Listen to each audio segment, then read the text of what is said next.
when you're talking about hybridization, we're going to specifically talk about the hybridization between an s orbital and one of the p orbitals.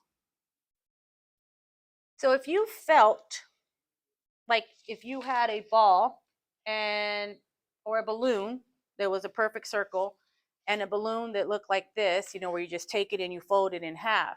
If you were going to combine those, do you think you would make a square or a rectangle? Can you kind of think it through? What do you think what kind of shape you'd make if you're trying to hybrid and merge those two shapes together? What might you think you get? So you get this. You kind of get something that has a really big, like a whale. Doesn't that look like a whale to you?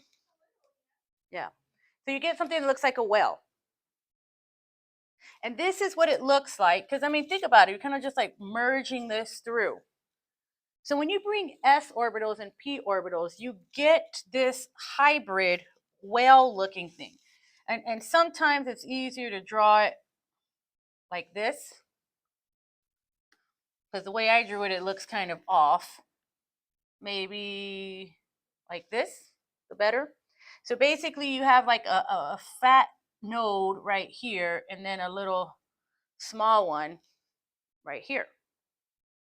So I'm going to explain to you what these mean in a second, but I wanted to show you something. Okay, we're going to talk about something that's called SP3. I'm going to explain to you in a minute what that means.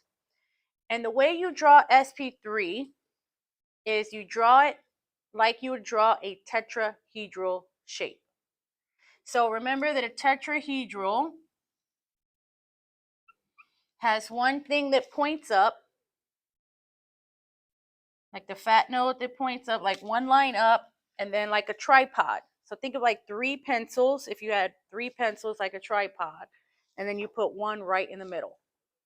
That's what a tetrahedral looks like, a tripod with one sticking up.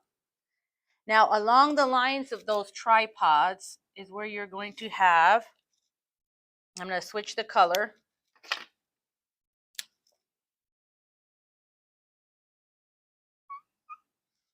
This is one of the tripods.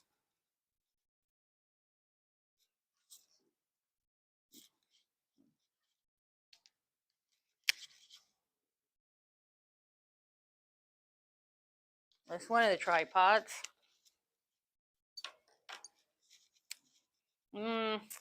Might want to draw it a little bit fatter next time. This is one of the tripods. So in my example, this purple one right here, I'm going to draw it a little bit bigger, is the one that's behind the board.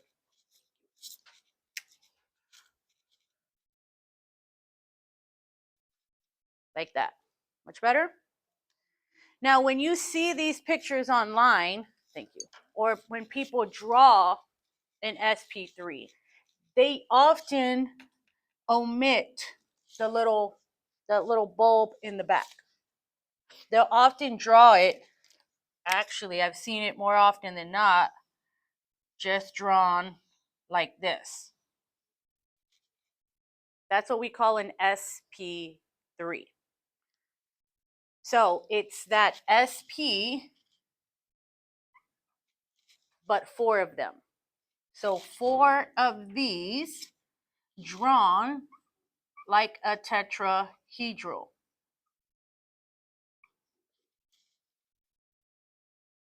Okay, so that's SP3.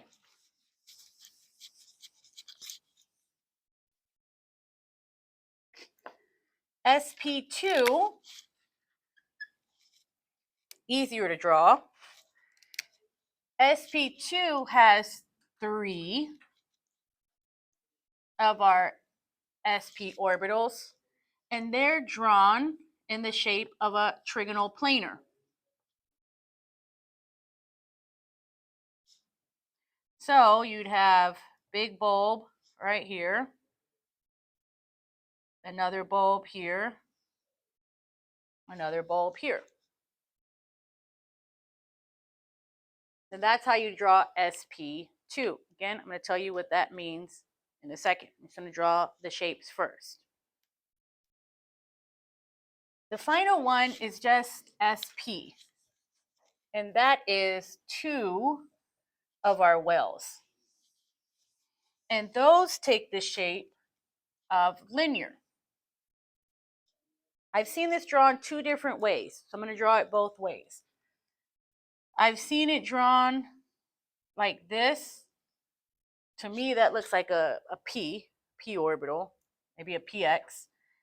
The way I think you really should draw it is like this, where if you take the 2 wells and you overlap them, so where if you look at your little figure 8 here, if you drew the little nodes on the inside.